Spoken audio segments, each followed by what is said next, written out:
إن الله وملائكته يصلون على النبي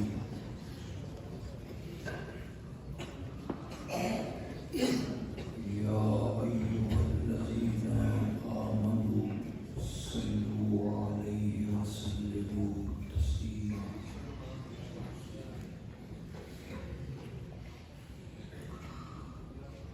اللهم صل على سيدنا ومولانا محمد النبي الأمي وعلى آله وأصحابه وبارك وسلم ثم صل عليه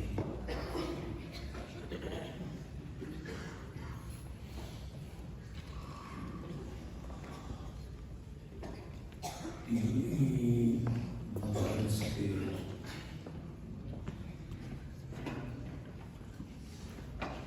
طلبا کے مابین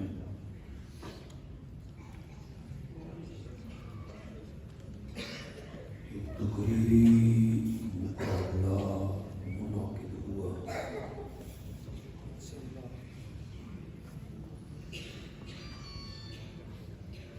یقیناً بچوں نے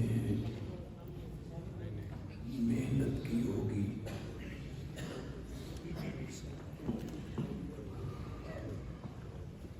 مطالعہ کیا ہوگا، مواد اکٹھا کیا ہوگا.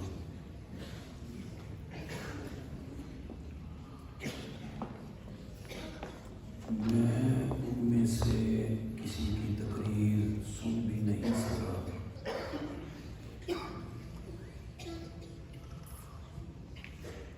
لیکن میں سمجھتا ہوں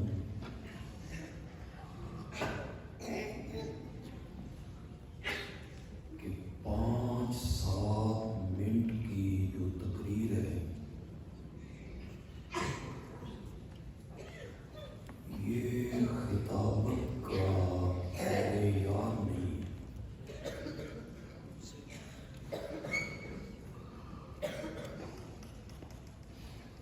ان بچوں نے پوزیشنیں لی ہیں اور میری تقریر کے بعد اسٹیج پہ آئیں گے.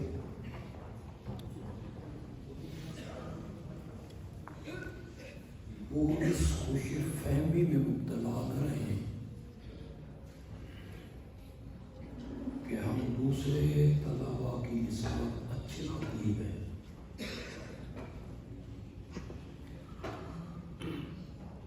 ہو سکتا ہے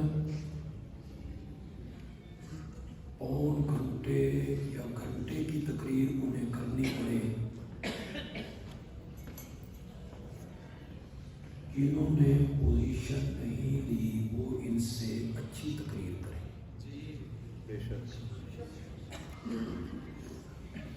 یہ معیار نہیں خطابت کا.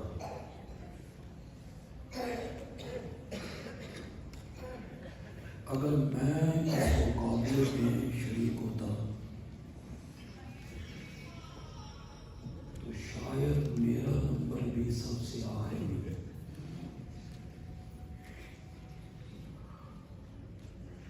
پانچ 7 منٹوں میں کسی خطیب کا جائزہ لینا یہ بڑا مشکل ہے.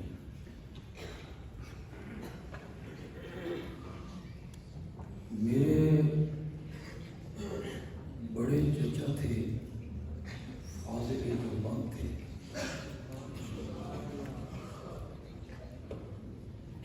ان سے کسی نے پوچھا کہ بڑا خطیب کون سا ہوتا ہے؟ انہوں نے کہا جڑا بڑا بھی آیا ہو.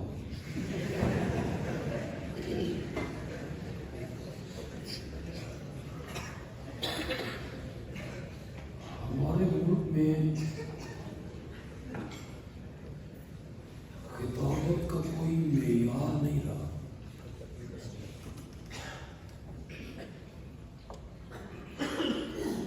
سر اچھی لگاتا ہے تو یہ اچھا خطیب ہے.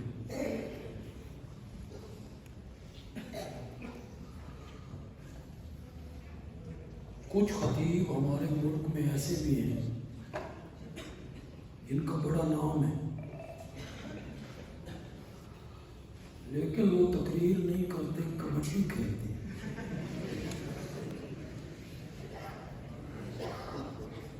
جیسے کبڈی میں کھلاڑی کہتے ہاتھ کوبی کوبی کوبی ہاتھ لا کے پیچھے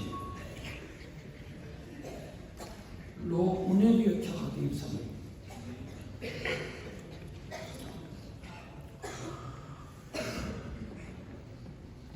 دیکھنا تقریر کی لذت کے جو اس نے کہا، میں نے یہ جانا کہ گویا یہ بھی میرے دل میں.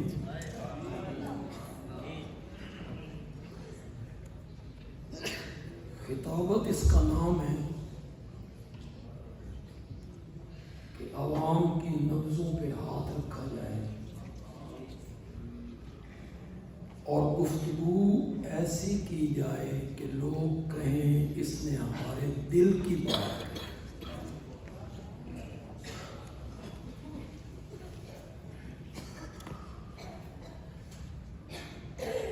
میں یہ نہیں چاہوں گا، میں نے پچھلے سال بھی کہا تھا، آج بھی کہتا ہوں، میں یہ نہیں چاہوں گا کہ آپ کوشش کریں کہ اچھے خطیب بنیں. میں یہ نہیں چاہوں.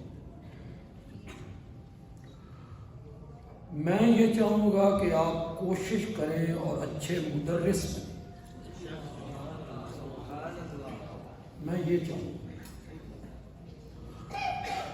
آپ اچھے مصنف بنیں،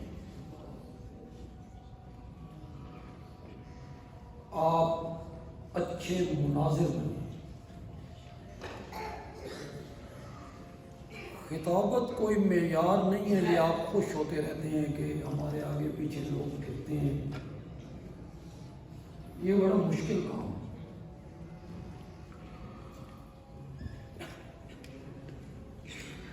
تدریس، تصنیف یہ باقی رہتی ہے اور خطابت جو ہے یہ ہواؤں میں.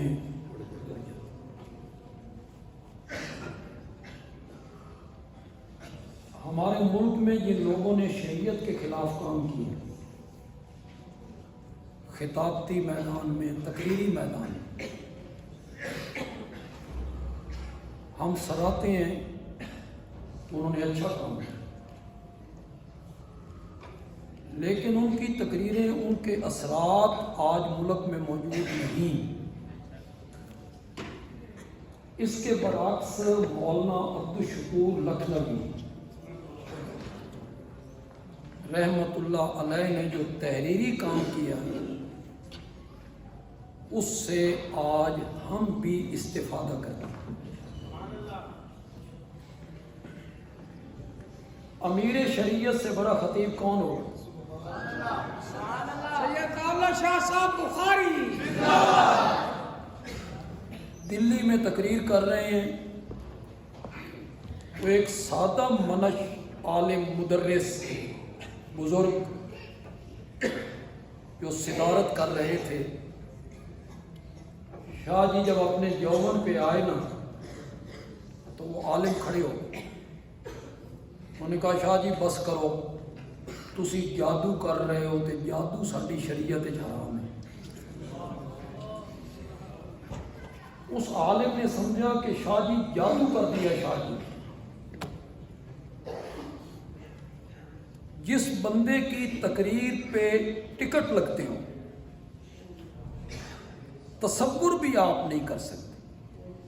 آج ساڈیاں تقریراں مفت کو نہیں سن، اور وہاں بمبئی اسٹیڈیم میں ٹکٹ لگا ہے، ٹکٹ شاہ جی نے تقریر کرنی ہے، داخلہ بذریعہ ٹکٹ ہوگا. کتنا عظیم خطیب ہے بر صغیر کا، لیکن آج ان کا فیض کہاں ہے؟ آپ میں سے کسی کو ان کی تقریریں یاد ہیں؟ کیا آپ نے ان سے حاصل کیا؟ اپنے وقت میں انہوں نے بڑا کام کیا، بڑا کام کیا، اور اس وقت ہونا چاہیے تھا. لیکن آپ کو ان کی تقریریں یاد نہیں، آپ ان سے کوئی فیض حاصل نہیں کر سکتے. اس کے بالمقابل حکیم الامت مولانا اشرف علی تھانوی، وہ ایک خانقاہ میں بیٹھے تحریر کر رہے ہیں، لکھ رہے ہیں، درس دے رہے ہیں، درس بھی نوٹ ہو رہا ہے، تفسیر بھی لکھ رہے ہیں. آج دنیا ان سے فیض حاصل کر رہی ہے. اگر میں بات سمجھانے میں کامیاب ہوا ہوں تو جتنے طلبہ ہیں میں ان کی منت کروں گا کہ کوشش کریں کہ اچھے مدرس بنیں، مسند تدریس کو سنبھالیں، اچھے مفسر بنیں، اچھے مناظر بنیں. یہ خطابت خداداد ملکہ ہے.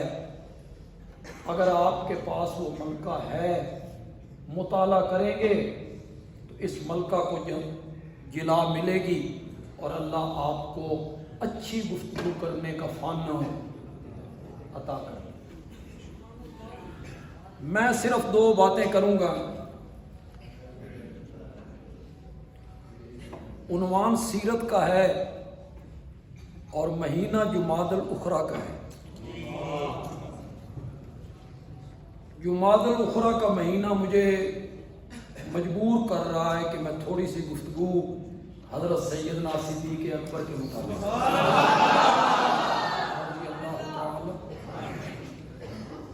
لیکن سیرت کا جو مضمون ہے اس سے بھی پیچھے نہیں ہٹنا چاہتا. کیسے دونوں کو ملا دیتا ہوں، اس کو سنیے گا اور اس سے سبق حاصل کیجیے. یہ جو آج کا موضوع ہے سیرت النبی، لقد کان لکم فی رسول اللہ اسوۃ، یہ چند گھنٹوں کا مضمون نہیں ہے، یہ ایک نشست کا مضمون نہیں ہے. اگر میرے جسم پہ اگنے والے ایک ایک بال کو زبان ملے اور ساری زندگی آقا کی سیرت بیان ہو تو میرے آقا کی سیرت کے بیان کرنے کا حق ادا نہیں. اس کے اتنے حصے ہیں، اس سیرت کے اتنے حصے ہیں کہ بندہ سوچتا ہے کہ کس حصے کو بیان کیا جائے. آقا کی سیرت کے کس حصے کو بیان کیا جائے. میں آج کی اس مجلس میں صرف 2 حصے بیان کرنا چاہتا ہوں اور بڑے مختصر سے وقت میں کر دوں گا، طویل نہیں کروں گا، تفصیل میں بھی نہیں جاؤں گا، بڑے اختصار کے ساتھ آپ کے گوش گزار کر دوں. توجہ ہے آپ کی؟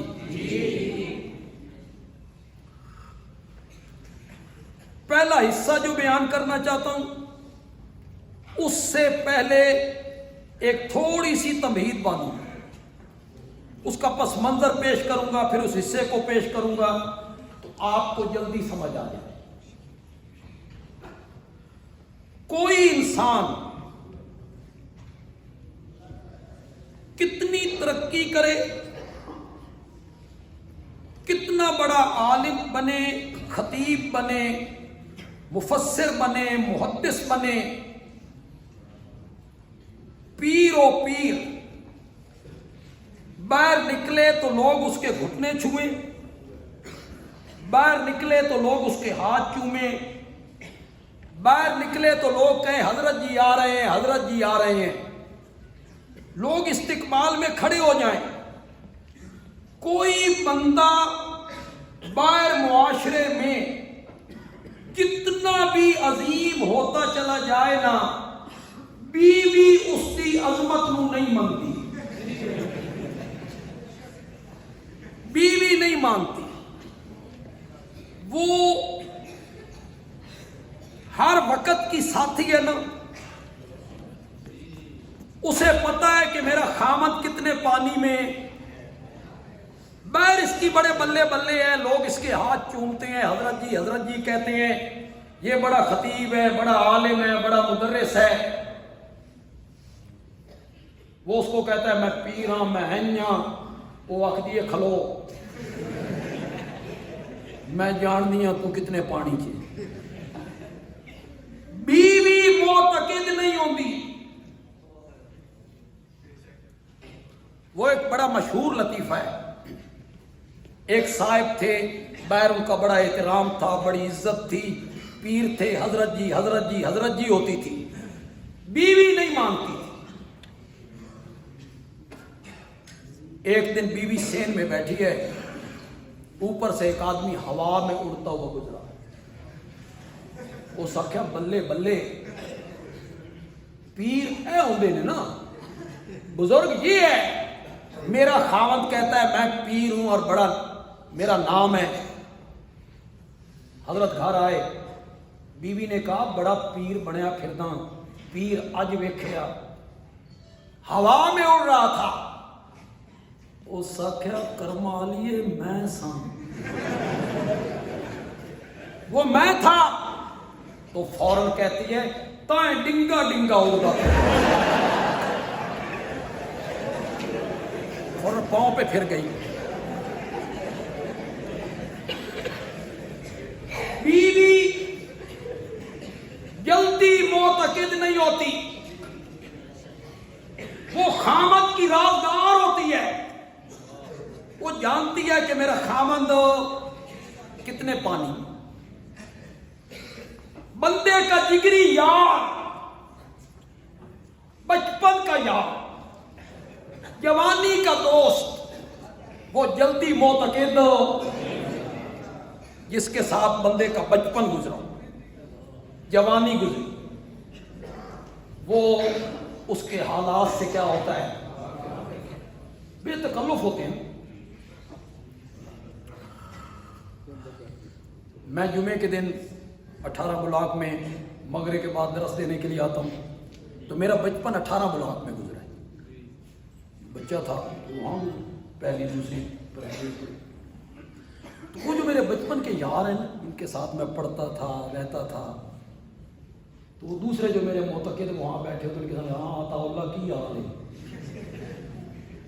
وہ ان کو کہتے ہیں بھی تسی محسوس نہیں کرنا، اسی کس طرح بلا لیں.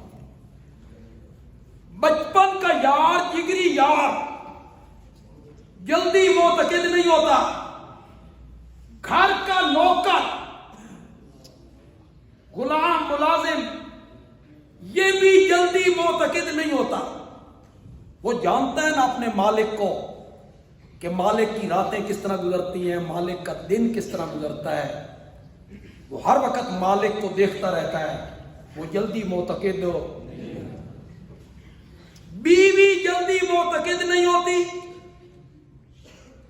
جگری یار جلدی اس کی صلاحیتوں کو نہیں مانتا. غلام اور نوکر جلدی نہیں مانتا.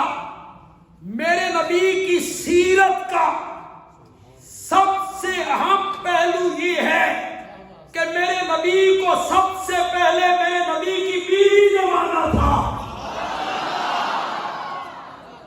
یہی تو مانتی نہیں ہے. سب سے پہلے اس نے مانا تھا، گھر کے اندر مانا. اور جب میرا نبی باہر آیا تو سب سے پہلے میرے نبی کو میرے نبی کے جگری یار نے مانا تھا.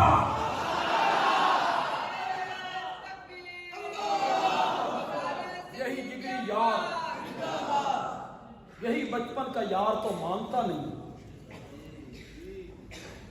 اور یہاں میرے نبی کے بچپن کا یار ہے تے خدا دی قسم ہے جس طرح اس منیا نا این کسی منیا بھی نہیں. لوگ جو کچھ بکتے رہیں, لوگ اس شخصیت کے متعلق جو کچھ کہتے رہیں, میرے نبی نے فرمایا میں نے جس کسی پر دعوت اسلام کو پیش کیا وہ ہچکچایا, پیچھے ہٹا, سوچوں گا, مشورہ کروں گا, پھر کلمہ پڑھوں گا. کیوں اشاعت و توحید کے لوگوں, لا الہ الا اللہ کا پڑھنا آسان تھا؟ اپنے معبودوں کے گلے پہ چھری رکھنی تھی. باپ دادا کے مذہب سے بغاوت تھی. صرف یہ نہیں ماننا تھا کہ اللہ الہ ہے, بس صرف اشارہ کروں گا. اہل علم طبقے میں کھڑا ہوں, طالب علموں میں کھڑا ہوں. صرف یہ نہیں منوانا تھا کہ اللہ الہ ہے, الا اللہ بعد میں ہے. شاباش شاباش, بولو تو صحیح. الا اللہ بعد میں, پہلے کیا ہے؟ لا.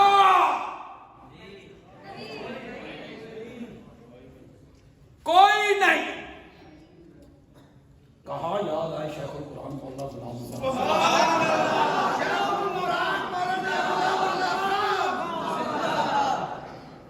ہر تقریر میں لا الہ الا اللہ. مولانا رسول اللہ صاحب بیٹھے ہیں, انہوں نے بھی سنا, ہم نے بھی سنا, ہم نے پڑھا, جمعے وہی پڑھے. ہر جمعے پہ لا الہ الا اللہ, ہر مرتبہ نیا مزہ.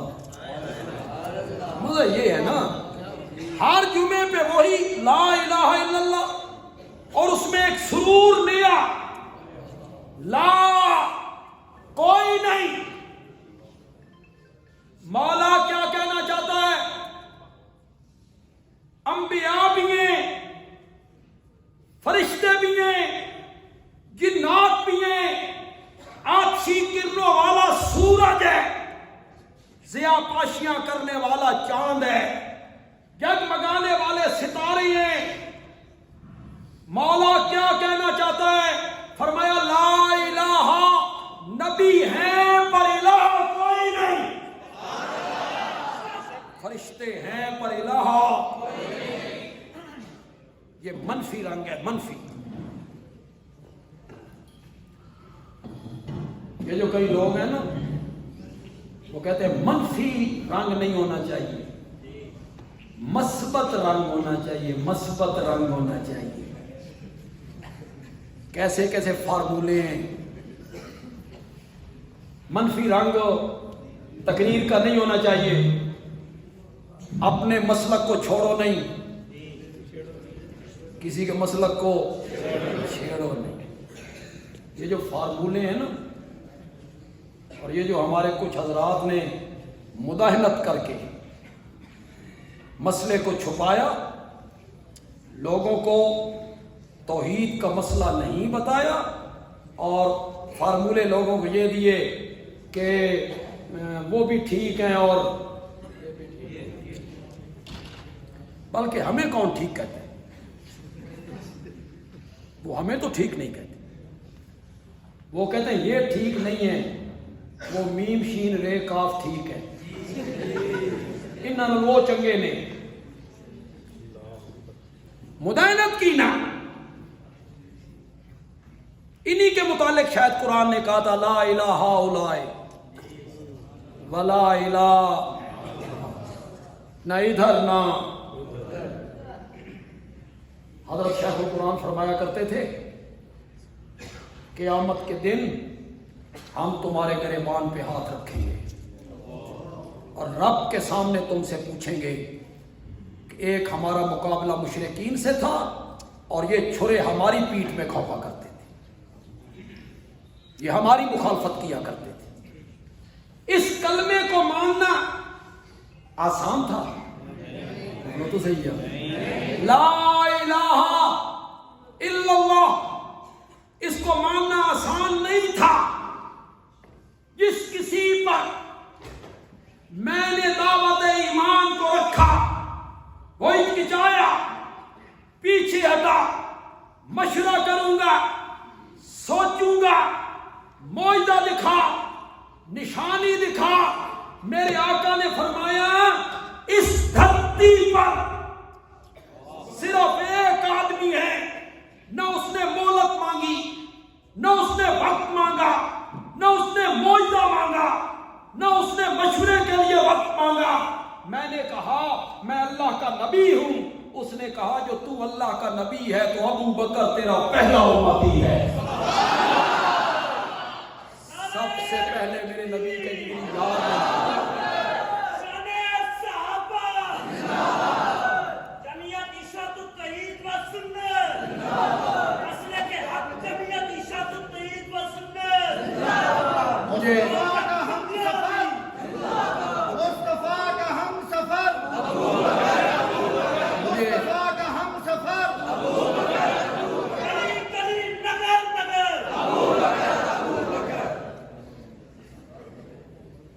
مجھے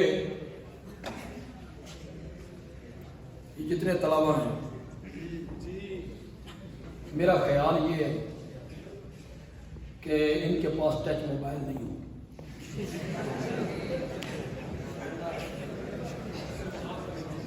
اسی اپنے مدرسے بڑا زور لایا، لیکن تسی طالب علم بڑیاں شریاں ہو۔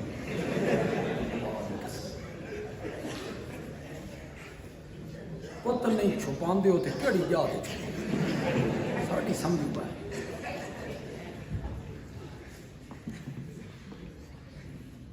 اگر دیکھتے ہیں یہ علماء بیٹھے ہیں، پچھلے 10 دنوں سے فیس بک پہ ایک ہوا، ایک زہریلا پروپیگنڈا، باغ فدق، سیدہ کو شہید کیا، انا للہ۔ سیدہ دربار میں 4 گھنٹے کھڑی، دروازے کو آگ لگا، دروازہ ان کے پہلو پہ گیا ہے، ان کا حمل ساکت ہے۔ یہ فیس بک پہ عام تقریریں ہو، فدق کے غاصب تھے یہ لوگ۔ میں نے کہا میں نے 1 منٹ کے لیے تیری بات مان لی۔ ابو بکر، عمر، عثمان،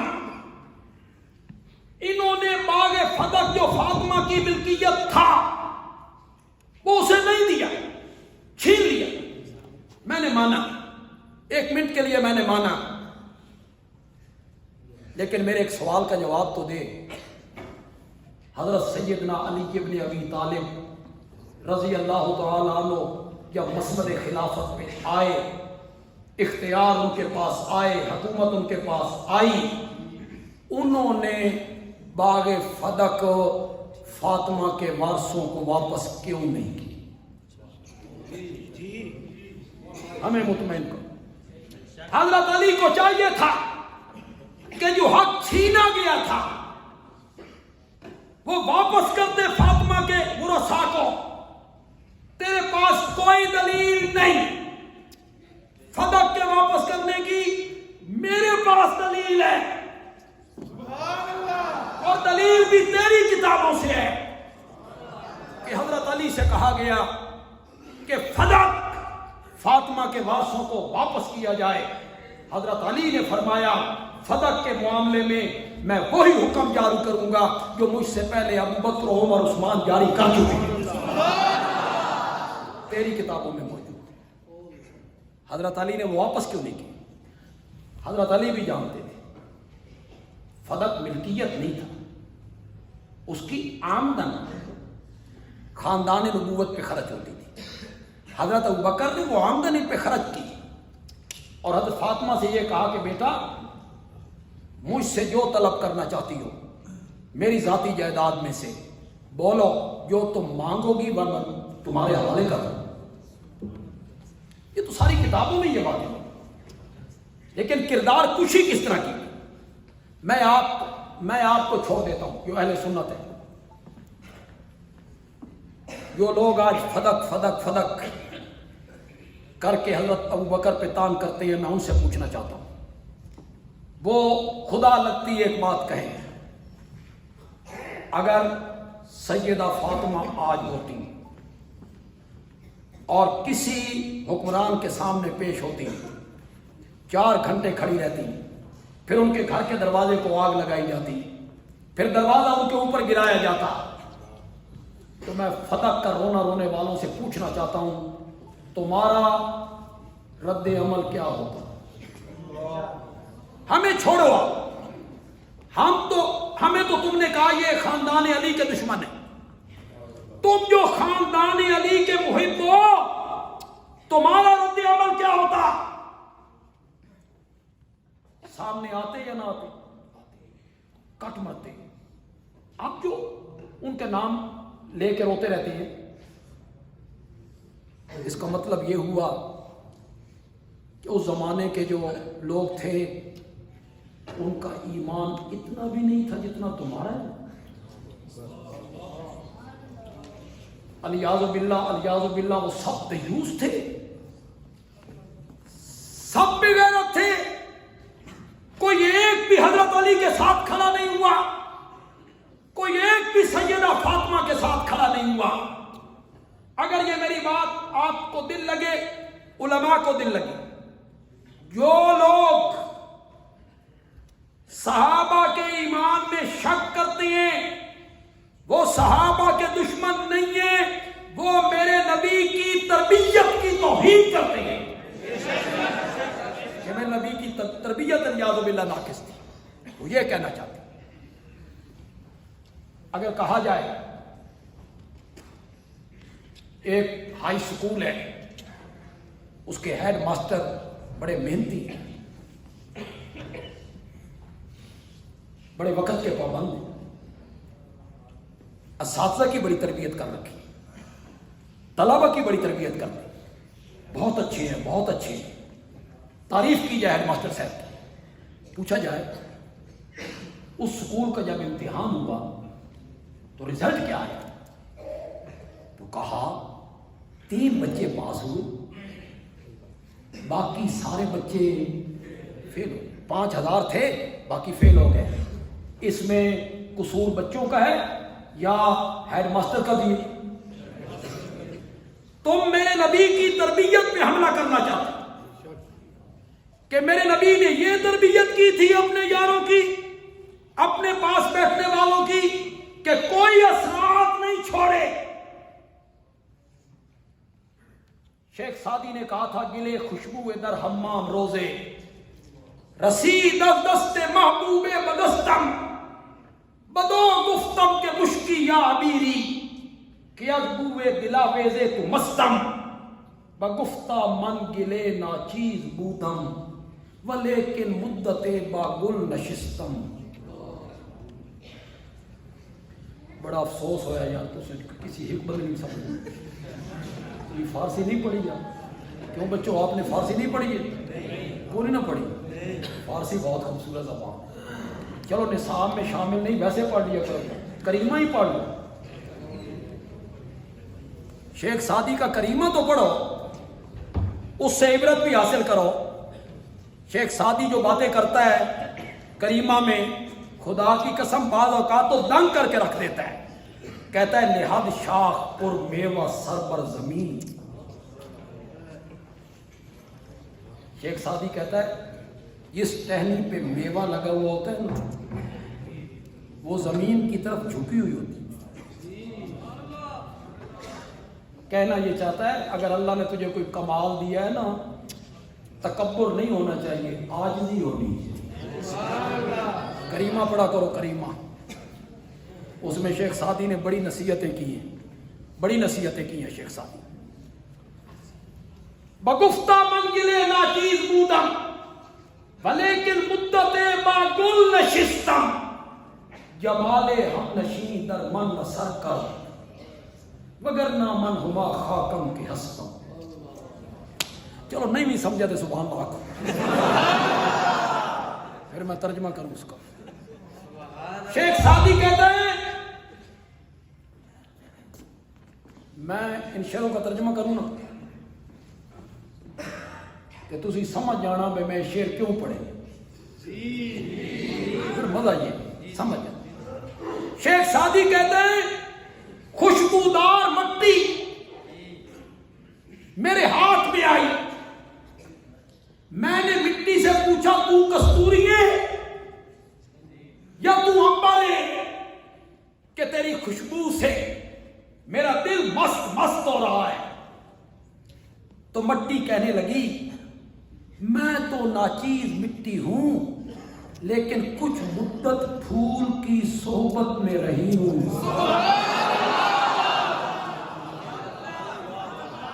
بگفتہ من گلے ناچیز بودم ولیکن مدت معقول نشستم جمال ہم نشین در من نصر کر مگر نامن ہما خاکم کی ہستم۔ وہ جو میرا دوست تھا نا پھول، اس کی جو ہم نشینی تھی نا، اس نے مجھ میں اثر کیا، اس نے مجھ میں اثر کیا، وہ خوشبو مجھ میں منتقل ہوئی۔ بندیالوی کہتا ہے مٹی کو پھولوں سے بسایا جائے، مٹی خوشبودار ہو جاتی ہے۔ جو لوگ میرے نبی کی صحبت میں رہے تھے، میرے نبی کی ہم نشینی نے ان میں کوئی اثر نہیں کیا تھا کہ میرے نبی کی بیٹی کا گھر جلایا گیا وہ خاموش رہے، میرے نبی کی بیٹی پہ دروازے کو گرایا گیا وہ سارے خاموش رہے۔ کم از کم اس بات کو ماننے کے لیے ہم تیار نہیں ہیں۔ میرے نبی کو سب سے پہلے میرے نبی کی بیوی نے مانا، اور باہر کی دنیا میں میرے نبی کو میرے نبی کے جگری یار نے مانا۔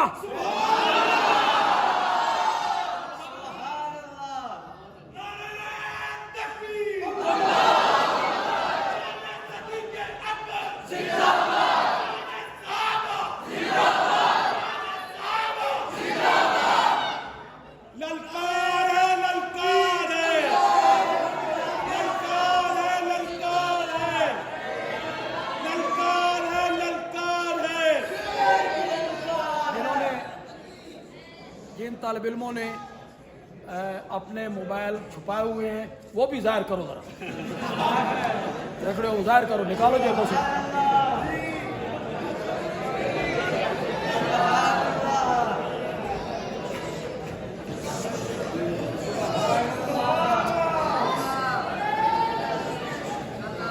خاموش، آواز نہ آئے بھائی۔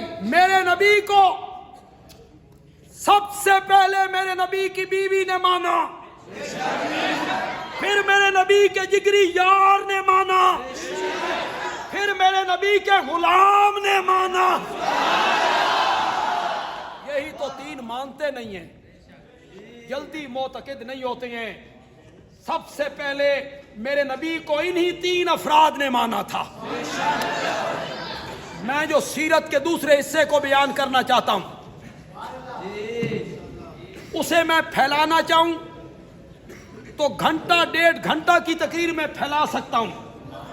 جو آپ میں خطیب لوگ ہیں یا علماء بیٹھے ہیں ان کے لیے بھی سمجھیں جو میں مختصر بیان کر رہا ہوں وہ اس کو پھیلا لیں۔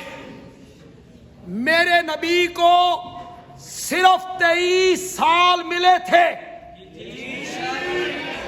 دعوت و تبلیغ کے لیے، صرف 23 سال۔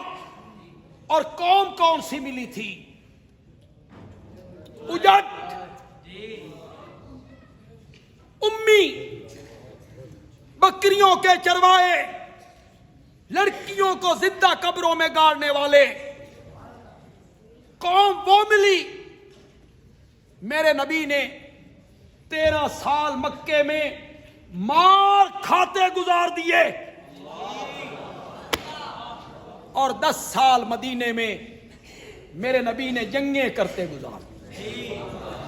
13 سال مار کھائی، 10 سال مسلسل جنگیں۔